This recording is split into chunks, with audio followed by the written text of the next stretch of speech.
E aí, pessoal, beleza? A gente vai falar de negócio agora sobre sprint no Framework Scrum. Então, as pessoas vêm perguntando: Alex, estou entendendo o que é o Framework Scrum, os papéis, o que é o backlog, etc e tal. Mas, cara, o que é sprint? O sprint nada mais é, pessoal, é ciclos de atividades, de execuções para desenvolver produtos e serviços. Inicialmente, cara, foi feito para software. Então, quando você pega o framework, você tem até hoje a questão do time de desenvolvimento, que deve mudar aí nos próximos guides do Scrum. Mas era feito para software. Mas hoje, a gente vem trabalhando em banco, a gente vem trabalhando em varejo, a gente vem trabalhando em empresas de serviço, vem trabalhando na área de marketing, na área de RH. Cara, você tem uma enormidade de áreas, setores e empresas que estão colocando isso daí. Então, o sprint é um ciclo de atividades para entrega de produtos ou serviços ou de incrementos, né, ou de resultados parciais desses produtos e serviços. O foco, galera, é quebrar esse trabalho, esse projeto que você tem em entregáveis menores, de 1, 2, 3 ou 4 semanas, tá ok? Então a preconização é que esses sprints, ou seja, esse ciclo de atividades, eles não sejam maior do que 4 semanas e não sejam menor do que 1 semana. Então, geralmente as empresas, elas organizam os sprints semanais ou a cada 2 semanas, que é o que mais existe no mercado, ou seja, eu tenho um ciclo de entregas a cada 2 semanas, ou 3 ou 4 semanas. Muito mais de 4 semanas, você pede um grande poder de feedback do cliente, da equipe, de melhorar o trabalho, de processo, etc e tal. E de você descobrir. Por quê? Quando a gente fala de 1 a 4 semanas, a gente sempre está pensando no feedback e que a gente trabalha em cenários com incerteza. Então, quando você tem um cenário que tem muitas incertezas, é um projeto que você muitas vezes não fez ainda, que a sua equipe é imatura, etc, etc, etc, você ter entregas parciais ajuda a coletar feedback, a promover melhoria, a entregar valor mais rápido e conseguir entregar lá no final um valor agregado do seu projeto de uma forma indelével, tá ok? Nesse ciclo de 1 a 4 semanas, todo dia existe uma atividade que se chama Daily. O que é Daily? A Daily é uma reunião diária de 15 minutos. 15 minutos. É lógico que no começo, pessoal, quem vai implantar sabe disso daí, você acaba passando de 15 minutos, né, cara? É difícil conseguir enquadrar. Mas a equipe, o Scrum Master, o PO, né, que não é para participar da reunião, né, ou pelo menos não é obrigatório, o que ele precisa fazer? Eles precisam focar para que esses processos, principalmente o Scrum Master que tem essa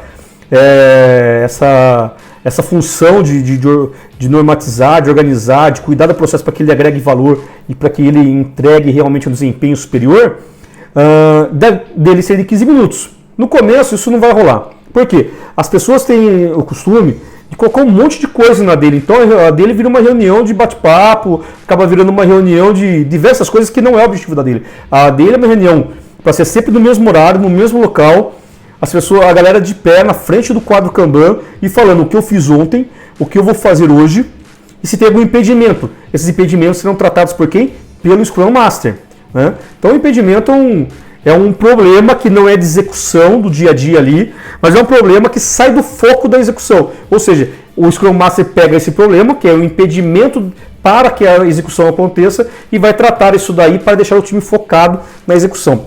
Cara, eu acho que tem alguns ganhos a dele, e eu vejo isso no mercado. O que eu vejo? A primeira coisa que eu vejo é o empoderamento da equipe em relação ao objetivo da sprint que você definiu lá na planning. Legal? Só para lembrar, o ciclo, né, da sprint, ele começa onde? Na planning. Então você tem a planning, você tem o sprint backlog.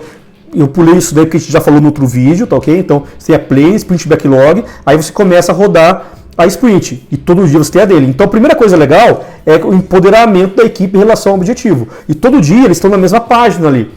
A segunda coisa é autogestão. Galera, a autogestão, conforme vai passando a dele vai no começo você vai ver que a sua equipe vai falar, o que é esse negócio? Esse negócio não presta para nada. Com o tempo eles vão pegando essa maturidade da daily. A primeira coisa que você vai ver na sua equipe é a negação. Mas a autogestão que a daily dá, porque é o seguinte, todo dia falou, cara, eu fiz aquilo, ou eu não fiz aquilo, não consegui entregar, mas hoje eu vou fazer isso, ou seja, não precisa ter alguém, e aí, você vai fazer o quê? Até mesmo que vocês se lembrarem, que na backlog da sprint a gente tem o quê? 50%, 60% das atividades já detalhadas. O restante ainda está para ser detalhado, porque a gente não conhece o todo ainda, né? Tem coisas que não vão agregar valor se a gente detalhar já no começo do backlog. Então, cara, a dele vai servir para você, para ajudar também essa organização. Outra coisa muito legal é a transparência na execução. Ou seja, todo mundo ali está sendo transparente e isso está deixando para que todo mundo saiba o que cada um está fazendo, como está fazendo, quais as dificuldades que pode ser aproveitado por uma outra pessoa que não passou por aquela dificuldade, mas vai passar. Ou seja, é legal o que eu estou fazendo, o que eu não estou fazendo, quais são os impedimentos que existem ali, etc e tal. E queira ou não queira, a dele traz uma inspeção fantástica, porque todo mundo está inspecionando o trabalho de todo mundo de uma maneira muito natural, muito olho no olho, muito franca. E isso cria até uma certa sinergia com a equipe ao longo do tempo, tá ok? E vocês conseguem resolver alguns problemas de execução, de colocação, muito mais fácil. Depois da daily, então você tem a execução você tem a agenda lista, tem a execução do dia a dia, né? Você tem um foco, um objetivo, você entrega na sprint, o definition of done, que é aquele checklist que você organizou, que você vai ter que conversar com o PO lá no final. E aí, quando você terminou, todo dia fazendo sprint, conjunto de ações, todo dia fazendo a daily ali para revisar, você tem o quê? A review, que faz parte que é a saída desse conjunto de atividades. O review, o que ele vai entregar para você? Que é a revisão. Na realidade, é a reunião de revisão, onde você vai mostrar o checklist de definition of done e falar se você atingiu o objetivo ou não. Tá ok? Muitas vezes acontece você não atingir o objetivo. E aí tem nos projetos a gente vai todo o tempo tentando organizar, tentando ajustar para que a daily não fique, para que a entrega seja 100%. Se eu não entreguei, cara, até mesmo para a gente poder criar maturidade na cadência, na velocidade da equipe, organizar a capacidade e as habilidades da equipe, eu preciso falar, cara, entreguei 80%. Isso vai retornar lá para o backlog, vai ser repriorizado para depois entrar numa nova sprint. E isso a gente vai mostrar, que a gente fala na revisão, que é uma reunião suja, legal? Depois da reunião, então eu mostro o definition of done, faço meu checklist de definition of done ali, organizo a questão do objetivo da sprint, apresento, o PO vai validar, e aí a gente vai para quê? Para retrospectiva. O que é retrospectiva? Nada mais é do que uma reunião para eu verificar os problemas na visão de processos, pessoas e do nosso framework como um todo. Então, o que eu vou ver? Vou fazer 3 perguntinhas básicas também. O que estou fazendo que eu devo continuar fazendo? O que eu estou fazendo que eu devo parar de fazer? Isso é uma forma, tá? Então, o que eu estou fazendo que eu devo continuar fazendo? O que eu estou fazendo que eu devo parar de fazer? O que eu não estou fazendo que eu devo começar a fazer? Ou seja, eu vou analisar o meu processo, as pessoas, o comportamento, as execuções, para melhorar. Para quê? Para eu poder levar algo de bom para o refinamento do backlog e para melhorar o meu processo continuamente. Até uma indicação é que sempre da retrospectiva saia pelo menos um item de melhoria para a próxima planning. Legal? Então você tem a planning, sprint backlog, você tem ali a execução das atividades todo dia dele, a revisão para verificar o que foi realizado e você tem a retrospectiva. Quantos story points, quantas atividades, quantas histórias eu consigo levar para minha sprint? Isso é uma pergunta que sempre é feita. Na realidade, eu tenho que devolver essa pergunta quando me fazem essa pergunta de uma outra forma. Qual é a complexidade do seu projeto? Qual é as incertezas? Quanto mais incerto o projeto, quanto mais complexo o projeto, provavelmente o meu aprendizado vai ser maior inicialmente. Aí até tem uma curva, tem gente que começa assim, com poucas atividades na primeira sprint, quando é um projeto muito complexo, e vai ganhando escala nessas atividades e vai colocando mais pontos dentro da sprint. Por quê? Porque muitas vezes o projeto ele tem muitas incertezas. Então, se a minha equipe é imatura, se eu tenho diversos fatores que agregam a essas incertezas, eu não consigo colocar. Agora, uma das formas se eu tenho uma cadência da mesma sprint, se elas sempre acontecem no mesmo período, está em box de 1 semana, 2 semanas, 3 semanas, fica mais tranquilo. Isso acontece geralmente até de forma estatística, você nem precisa jogar a estimativa, você começa a entender que naquela sprint, daquele tipo de projeto, vai servir X pontos por sprint. Você consegue carregar aquele esforço dentro da sua sprint. E aí, galera, tem um problema seguinte: quais os problemas geralmente acontecem na sua sprint? Pode acontecer normalmente. Eu vou citar alguns aqui, mas existe assim N, né? Mas a gente vai citar o que a gente vê mais na prática.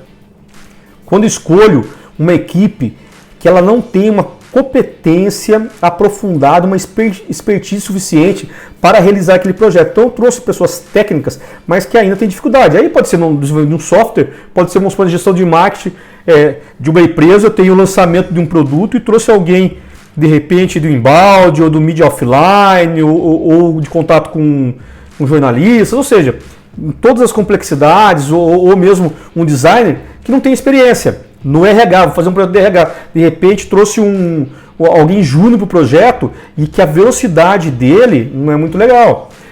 Muitas vezes num projeto de redesenho do layout de uma fábrica, né, e estou trabalhando com framework Scrum. De repente trouxe uma galera que não tem muito conhecimento e vai demorar um pouco mais para fazer. Isso tem alguns problemas. Porque quando eu trago uma equipe que ela tem maturidade, o que ela vai trazer? Primeiro, as entregas delas não serão tão boas quanto deveriam ser. Segundo, o meu cliente ele vai me cobrar do mesmo jeito. E isso traz uma pressão para a equipe, muitas vezes necessária. Que é onde? Na escolha das pessoas. Isso, lógico, se eu tiver a oportunidade, tiver a flexibilidade de escolher boas pessoas para o projeto, coisa que nem sempre acontece. Terceira coisa, fora essa flexibilidade, o ambiente começa a ficar carregado. Porque as pessoas começam a não entregar como deveriam, e aí o Scrum Master, o PO, vão ter todo um trabalho aí para poder manter a visão do negócio, para manter os processos e manter a saúde, o ambiente corporativo dentro daquele projeto. Então a equipe matura traz diversas questões aí que a gente precisa trabalhar. Então se eu tenho um projeto de alta complexidade, cara, cuidado com as pessoas que você consegue colocar no seu projeto. Se você tem um projeto já conhecido de baixa complexidade, você tem uma flexibilidade maior para colocar pessoas. Então, até na hora de escolher as equipes que vão trabalhar nos projetos, você precisa levar em consideração esses pontos. Outra coisa que mata mesmo, os processos da empresa. O que acontece? Você está com um framework ágil, um framework desburocratizado, não significa que não tem documentação, tá? Então você tem toda a documentação de acordo com a necessidade da organização e dos projetos. Mas aí você tem processos morosos na empresa. Para você liberar um sistema, não sei quantas aprovações. Para você tirar o notebook, não sei quantos anos. Para você colocar um logo ali, não sei aonde que você precisa. Não sei, para você convidar alguém para um teste, tem uma cultura política da empresa que é terrível. Ou seja, tudo isso daí são processos que não conectam com agilidade, com agregação de valor, com eficácia, com o mundo que a gente vive hoje.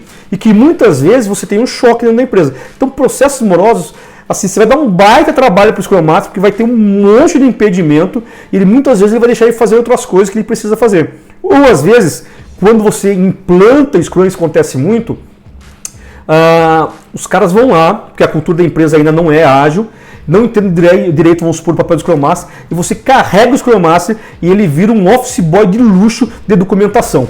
Cara, aí ele não vai ter tempo de fazer as coisas realmente, e às vezes ele não consegue treinar a equipe, levar a equipe para maturidade para que a equipe tenha um autoconhecimento também do framework, não consegue fazer com que a equipe crie uma autogestão, uma autoliderança, não consegue conectar o PO com a equipe no dia a dia do trabalho. Então a gente tem que tomar cuidado com esses papéis aí, para não colocar coisas que não fazem parte do framework. Tem toda uma conjuntura do porquê as coisas são dessa forma.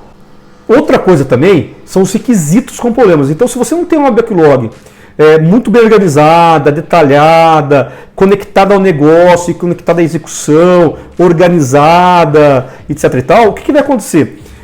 E a equipe, talvez, com a imaturidade da equipe, imagina, ela acaba aceitando algumas coisas, ou muitas vezes em várias empresas a gente percebe que vem meio que de top-down, e a equipe muitas vezes não tem essa autoridade que ela precisaria ter de escolher realmente. Então aí também tem um outro erro de estrutura do framework que não é bem utilizado. E o que acontece? Você leva um requisito para a execução que ele não estava pronto.